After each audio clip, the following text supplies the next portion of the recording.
অবশ্যই একটা সেন্সিটিভ আইন। আমরা কি অনুরোধ করতে পারি যে এটা পাশের জন্য একটু সময় হাতে রেখে আমাদেরকে একটু সুযোগ দেওয়া হোক?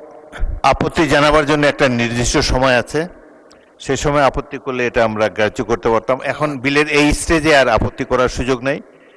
দুঃখজনকভাবে সিটটা তো পেয়েছে এই মাত্র। এই বিলটা হলো একটি গণহত্যাকারী সন্ত্রাসী সংগঠনের নিষিদ্ধকরণ সংক্রান্ত একটা অ্যামেন্ডমেন্ট। আগের যে আইন ছিল সন্ত্রাস বিরোধী আইন, সেটা অ্যামেন্ডমেন্টের জন্য। মানে বিরোধী দলীয় নেতা নিশ্চয়ই স্মরণে থাকার কথা। সন্ত্রাস বিরোধী সংশোধন বিল 2026 অবিলম্বে বিবেচনার প্রস্তাব উত্থাপনের আহ্বান জানাচ্ছি। ধন্যবাদ মাননীয় স্পিকার। আমি সালাউদ্দিন আহমেদ, মন্ত্রী স্বরাষ্ট্র মন্ত্রণালয়, প্রস্তাব করছি যে সন্ত্রাস বিরোধী আইন 2009-এর অধিকতর সংশোধনকল্পে আনিত বিলটি সন্ত্রাস বিরোধী সংশোধন বিল 2026 মহান সংসদ উত্থাপিত আকারে অবিলম্বে বিবেচনার জন্য গ্রহণ করা হোক। সংসদের সামনে প্রশ্ন হচ্ছে, সংসদে উত্থাপিত আকারে সন্ত্রাস বিরোধী সংশোধন বিল 2026 অবিলম্বে বিবেচনার জন্য গ্রহণ করা হোক। যারা এই প্রস্তাবের পক্ষে আছেন তারা হাঁ বলুন, যারা এই প্রস্তাবের বিপক্ষে আছেন তারা না বলুন। আমার মনে হয় হাঁ জয়যুক্ত হয়েছে, হাঁ জয়যুক্ত হয়েছে, হাঁ জয়যুক্ত হয়েছে। অতএব সংসদে উত্থাপিত আকারে সন্ত্রাস বিরোধী সংশোধন বিল 2026 অবিলম্বে বিবেচনার জন্য গৃহীত হল। মাননীয় সদস্যবৃন্দ, বিলটির উপর দফাওয়ারি কোনো সংশোধনী নেই। আমি এখন এই বিলের দফাগুলো সংসদের সামনে পেশ করছি। সংসদের সামনে প্রশ্ন হলো, বিলের দফা 2, 3 ও 4 এই বিলের অংশ হিসাবে গ্রহণ করা হোক।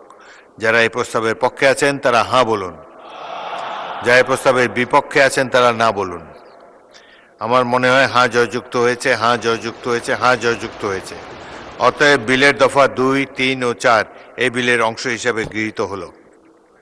সংসদের সামনে প্রশ্ন হচ্ছে, বিলের 1 দফা বলবৎকরণ দফা, প্রস্তাবনা, প্রবর্তন এবং শিরোনামা এই বিলের অংশ হিসাবে গ্রহণ করা হোক। যারা এই প্রস্তাবের পক্ষে আছেন তারা হাঁ বলুন, যারা এই প্রস্তাবের বিপক্ষে আছেন তারা না বলুন। আমার মনে হয় হাঁ জয়যুক্ত হয়েছে, হাঁ জয়যুক্ত হয়েছে, হাঁ জয়যুক্ত হয়েছে। অতএব বিলের 1 দফা বলবৎকরণ দফা, প্রস্তাবনা, প্রবর্তন এবং শিরোনামা এই বিলের অংশ হিসাবে গৃহীত হলো। মাননীয় স্বরাষ্ট্রমন্ত্রী, আপনি বিলটি পাশ করার প্রস্তাব উত্থাপন করতে পারেন।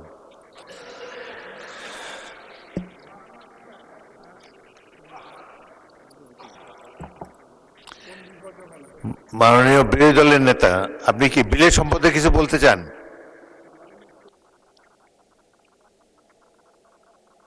বিরোধী দল নেতাকে মাইক দেন। এই সংক্রান্ত একটা তুলনামূলক শীট আমরা এই 3-4 মিনিট আগে হাতে পেয়েছি, তো এটা পুরা পড়তে পারি নাই। যেহেতু আইনটা অবশ্যই একটা সেন্সিটিভ আইন, আমরা কি অনুরোধ করতে পারি যে এটা পাশের জন্য একটু সময় হাতে রেখে আমাদেরকে একটু সুযোগ দেওয়া হোক? মাননীয় আপত্তি জানাবার জন্য একটা নির্দিষ্ট সময় আছে, সে সময় আপত্তি করলে এটা আমরা গ্রাহ্য করতে পারতাম। এখন বিলের এই স্টেজে আর আপত্তি করার সুযোগ নেই। দুঃখজনকভাবে সিটটা তো পেয়েছে এই মাত্র।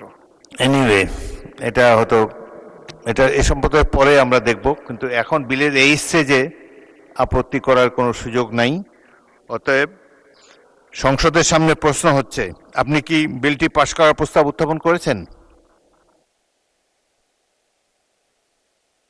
বিলটি পাশ করার প্রস্তাব উত্থাপন করতে পারেন না মাননীয় স্পিকার। মানে বিরোধী দলের নেতা ফ্লোর আপনি প্রস্তাব পাশ করার প্রস্তাব উত্থাপন করতে পারেন। জি মাননীয় স্পিকার। মাননীয় স্পিকার, এই বিলটা হলো একটি গণহত্যাকারী সন্ত্রাসী সংগঠনের নিষিদ্ধকরণ সংক্রান্ত একটা অ্যামেন্ডমেন্ট। আগের যে আইন ছিল সন্ত্রাস বিরোধী আইন, সেটা অ্যামেন্ডমেন্টের জন্য। মানে বিরোধী দলীয় নেতা নিশ্চয়ই স্মরণে থাকার কথা। ওনারা এবং এনসিপির বন্ধুরা সবাই মিলে এটা আন্দোলন করেছিলেন। সেই আন্দোলনের প্রেক্ষিতে এটা মোটামুটি বাংলাদেশে একটা জনমত সৃষ্টি হয়েছিল।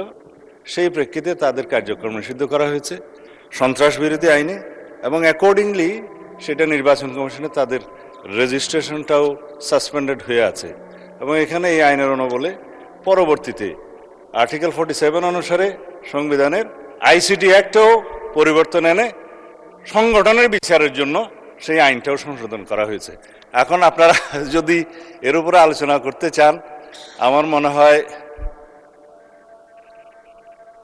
সংশোধনের সেকেন্ড রিডিং স্টেজে যদি আপনারা সংশোধনী দিতেন, আলোচনা থাকতো, এবং ফার্স্ট রিডিং এ উত্থাপনের পরে যদি আপনারা আপত্তি তুলতেন, তাহলে আলোচনা থাকতো। মাননীয় মন্ত্রী, স্টেজে আমি উত্থাপন এই করছি, ব্যাপারে তো আমি আমার রুলিং দিয়েছি, আপনি আপনার পাশ করার প্রস্তাব। ধন্যবাদ মাননীয় স্পিকার আমাকে কথা বলার সুযোগ দেওয়ার জন্য। আমি জাতিকে পরিষ্কার করার জন্য এই কথাগুলো বলবো। জাতি পরিষ্কার আছে, জি, আপনি আমরাই মেনে ময়লা নিয়েছেন, করি। ধন্যবাদ মাননীয় স্পিকার। মাননীয় বিরোধী দলের নেতা মেনে নিয়েছেন। আমি সালাউদ্দিন আহমেদ, মন্ত্রী স্বরাষ্ট্র মন্ত্রণালয়, প্রস্তাব করছি যে সন্ত্রাস বিরোধী আইন 2009-এর অধিকতর সংশোধন কল্পে আনিত বিলটি সন্ত্রাস বিরোধী সংশোধন বিল 2026 মহান জাতীয় সংসদে উত্থাপিত আকারে পাশ করা হোক। সংসদের সামনে প্রশ্ন হচ্ছে, সংসদে উত্থাপিত আকারে সন্ত্রাস বিরোধী সংশোধন বিল 2026 পাশ করা হোক। যারা এই প্রস্তাবের পক্ষে আছেন তারা হ্যাঁ বলুন, যারা এই প্রস্তাবের বিপক্ষে আছেন তারা না বলুন। আমার মনে হয় হ্যাঁ জয়যুক্ত হয়েছে, হ্যাঁ জয়যুক্ত হয়েছে, হ্যাঁ জয়যুক্ত হয়েছে। অতএব সংসদে উত্থাপিত আকারে সন্ত্রাস বিরোধী সংশোধন বিল 2026 সর্বসম্মতিক্রমে পাশ হলো।